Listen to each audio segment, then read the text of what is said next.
नमस्कार दोस्तों, स्वागत है आप सबका एक बार फिर से राइस स्मार्ट के आर्टिकल प्रोग्राम में। रात 9 बजे मैं हिमांशु यादव आप सबके सामने हाजिर लेकर संविधान का आर्टिकल नंबर 239 ए बी या का खा।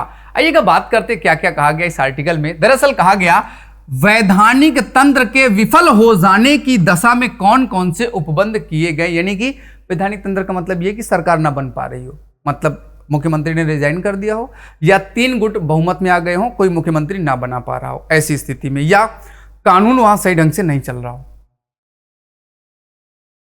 यदि राष्ट्रपति का उपराज्यपाल से प्रतिवेदन मिलने पर, मतलब उपराज्यपाल रिक्वेस्ट करे राष्ट्रपति से, या यह समाधान हो जाता है कि ऐसी स्थिति उत्पन्न हो गई है जिसमें राष्ट्रीय राजधानी राज्य क्षेत्र का प्रशासन अनुच्छेद नंबर 239 का या अनुच्छेद के अनुसरण में बनाई गई किसी विधि के उपबंध के अनुसार नहीं चलाया जा रहा है, या राष्ट्रीय राजधानी क्षेत्र के उचित प्रशासन के लिए ऐसा करना आवश्यक है, तो क्या किया जाएगा? राष्ट्रपति शासन लागू किया जाएगा। एक तो 356 में आप पढ़ते हैं, उसी का एक छोटा सा भाई दिल्ली के लिए अलग से बनाया गया।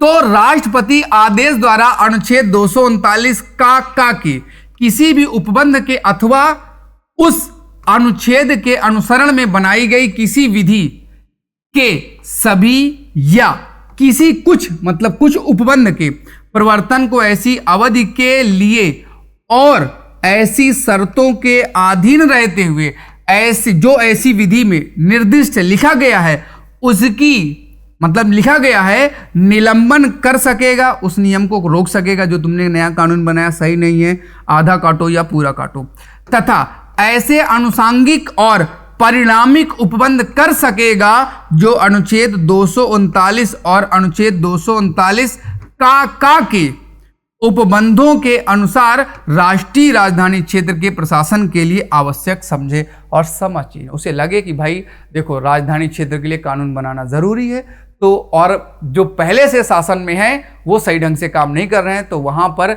दोबारा चुनाव कराने के लिए या वहां की गड़बड़ी को सही करने के लिए राष्ट्रपति शासन अपने हाथ में ले सकता है, मंत्रिपरिषद को भंग कर। इतनी बात यहाँ पे बताई गई।